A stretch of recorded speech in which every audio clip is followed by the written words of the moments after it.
Greetings from the Iowa Beef Center, and welcome to another episode of the Iowa Beef Collective. As you can see here behind me, if you're familiar with this facility, we are at the Hansen Center, taping some of our speakers for the Genetic Symposium. With me today is Mark Anderson from the North American Limousin Foundation. And Mark's worn a number of hats in the beef industry, so I wanted to sit down and visit with him and kind of do a snapshot of the history of your career, if you will. So, Mark, introduce yourself to the audience, kind of where you started to where you are now. Well, I appreciate the chance and opportunity to be here as well, Patrick. Actually, I've been very fortunate because, well, I've been around a while, and speaking of my age, but I've had the opportunity to work in a lot of different sectors of the beef industry. Grew up, Dad had a 300-head cow-calf operation, commercial, in a small feed yard, about 2,500, 3,000 head there north of Greeley, Colorado. And at that time, got out with that, went to college, went to Colorado State, got a degree in animal science, and proceeded from there. I actually went to Cattlefax, but prior to that, I worked in a packing house for about 4 months with two guys you might remember, Rod Bowling and Paul Clayton in the QC department there at the plant at Greeley, which was a good experience as well, right on the fabrication side and quality control. But actually got one of the best educations I ever got at Cattlefax. I had the opportunity to work under Topper Thorpe and Randy Block, who covered the Kansas feed yards. I had the coverage of the Texas Panhandle, Oklahoma Panhandle feed yards there through the 80s and early 90s. So got an opportunity to learn quite a bit about risk management and people that were professionals at it.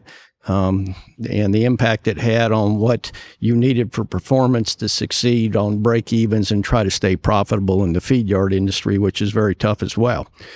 From there, basically, I went up and took a job with Miller Feedlots up in LaSalle and was running a brokerage office, buying and selling feeder cattle, hedging feed, retaining customers to retain ownership through that feed yard.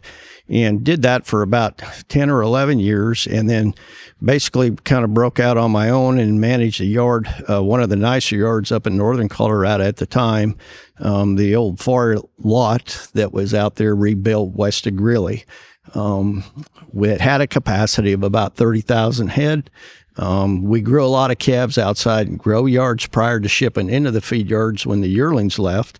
And did that for about 10, 12 years. But at the end of that time, the opportunity came open to work for the North American Limousin Association. And that was my first experience with herd books, EPDs, and how I can't believe how much and how well they've progressed with phenotypes and the new NCEs or national cattle evaluations with single step and genomics now.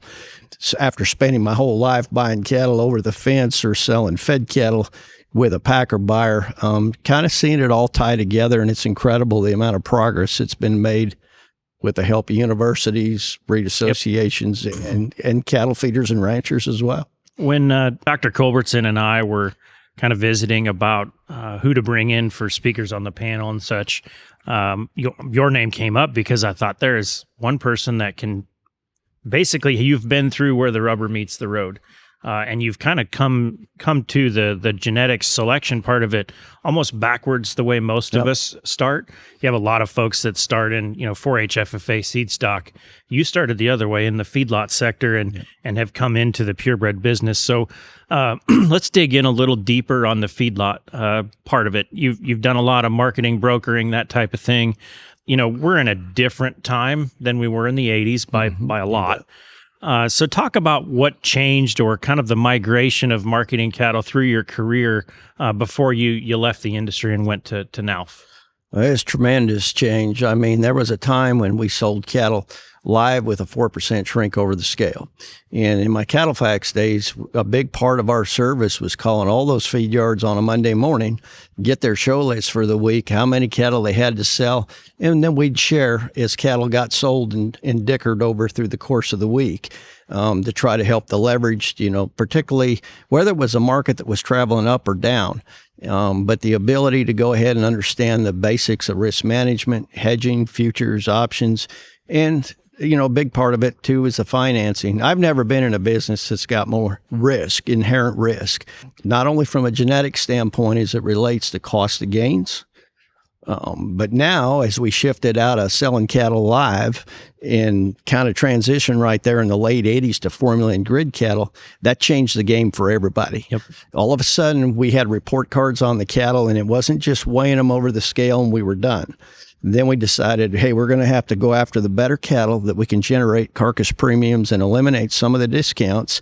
And that helped make the cattle population better. And as soon as the breed associations and the universities caught hold of that, a lot of great things happened. The genetic evaluations to improve the product and the kind and the cattle, just not only from a standpoint of performance, but I look at it as, in that feed yard side, a big proportion of it's feed efficiency, and that's dry matter conversions. Mm-hmm. Cattle that tend to eat more typically convert better. Starch sticks. That's a little contradictory to some different ways of measuring feed efficiency, but it's true, and that's where the money lies. And that can change a break even. Today a small yard's 20,000 when most of the bigger ones, they're out there at 80 to 100,000 head, mm-hmm. or they're a complex of 8 of those yards. Well, that's a tremendous amount of risk based off performance, not only on conversion rates as it relates to cost of gains, but also on those carcass results and trying to get as many cattle to grade in the upper 2/3 of choice or prime, eliminate the selects and the out cattle now. So it changed everything. And I think, we're in a kind of a new time now because, you mentioned what I would call the onset of branded programs. Yep. And those cattle were fitting a grid, and the premiums were big. Relative to the base price, the premiums were a lot. And now we've kind of transitioned to a point where gain and feed conversion is everything right now because the base price is so much higher than we've ever been. The premiums and discounts aren't maybe as significant to the whole price as they once were, but we've certainly changed the cattle too. Do you remember, just off the top of your head, what were the live weights of the cattle when you were done with the business and left the feedlot industry? Well, I left in 2011, and it's a good point. I still say both are extremely important, and I'll talk about some of that this afternoon mm-hmm. from a dollar and economic standpoint.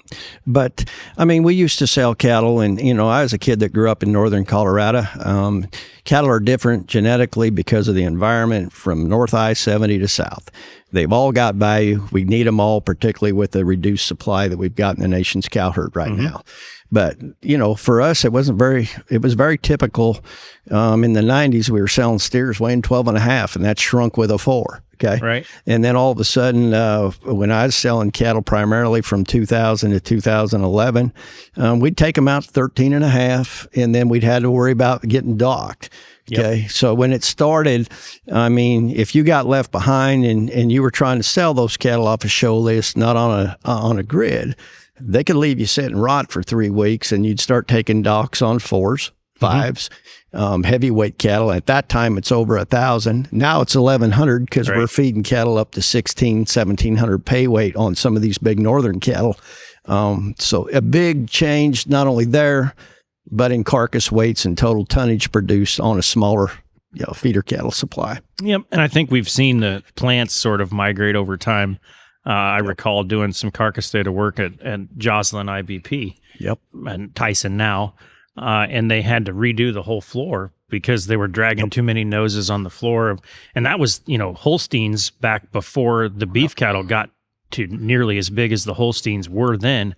So our plants have changed. We've closed a few plants. We've built a few new ones. So the industry's migrated with them. But that's right. An interesting part of your career, I'm sure. And let's fast forward a bit to where we are now. And I kind of want to draw back from that too. But so you're in the supervisory position. You're overseeing the association. You're managing people, not managing cattle. Yep. So talk about what you do for the Limousin Association and maybe how you've drawn from your career in the feedlot sector to kind of help you. It's been a heck of an education for me, but it's been a good one and a fun one. But I've been able to witness the improvement in EPDs as we talk about with genomics and these new NCEs with single step evaluation. When I started with Limousin Association, basically those cattle needed a little tick more marbling. We're not going to make them grade like Angus, okay? Sure. But we've been able to make pretty good improvement on it. We don't want to marble like Angus because we're known for ribeye and muscle, both foreshank and hindquarter as well, which will be another change that we're potentially looking at with red meat yield down the road. Yield grade change, yeah. But you still got to make cattle grade, and particularly in a crossbreeding program, what we found out is when we started, our progressive breeders paid attention, and I've seen a pretty good improvement on the marbling EPD for the last 3 to 4 years, to where they work very well. They're very complementary to an English-based cross in there that brings the marbling, and as long as we've got enough not to be a detriment, which we do now, we can improve yield grade, total red meat yield, ribeye size in the cattle, and feed conversion. Those cattle, it's such a big component. The cattle business is a tough one to be in, as most of your listeners know. It's not just one or two things. You got to look at health. You got to look at volatility of markets. You got to have performance on cost of gain, and now cattle got to ring the bell on grids. But the good news is, if you're using the technology and all the things that are applied and that are available to you, particularly as a seed stock breeder, trying to supply the commercial industry with solid bull batteries to make reputation feeder cattle, you can start to make what I call freaks. Okay. Mm-hmm. We got cattle that can also probably lay down enough marbling to get in that upper 2/3 of prime, but still have red meat yield and a superior yield grade. And at the same time, do the conversion, because even doing all that, these calves, if they weren't hedged before this $30 break, you had about a 5-6 day window on a lot of those calves in the videos purchased this summer that you're upside down now, $40. And I don't miss that side on the deal, because there is no light switch that says when they're going to rip the market away from you. So it's not for the faint of heart.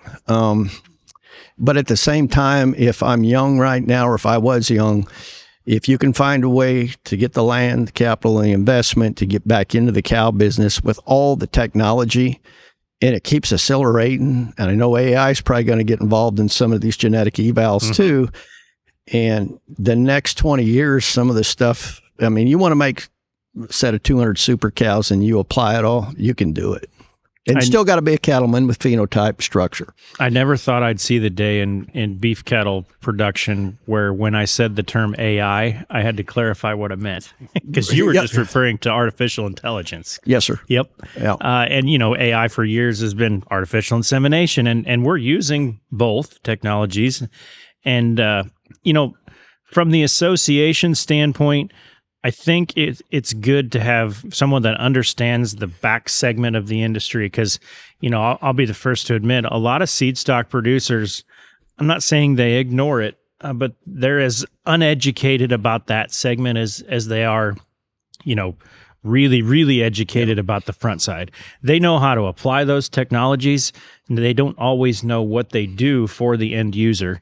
So I think it's good to have someone from the feedlot sector in that world. And when I say that world, I mean the genetics world. And you're also the current chair of the U.S. Beef Breeds Council, and that's where all of the breed association CEOs sit in a room and talk about what they're doing and where we're taking the breeds forward. So good to visit with you. We'll go through our lists of guests here at the Genetic Symposium, but appreciate you joining us. Unique career. Glad I've got to know you over the last few years, but appreciate you coming on. Thank you, sir. Thanks for having me.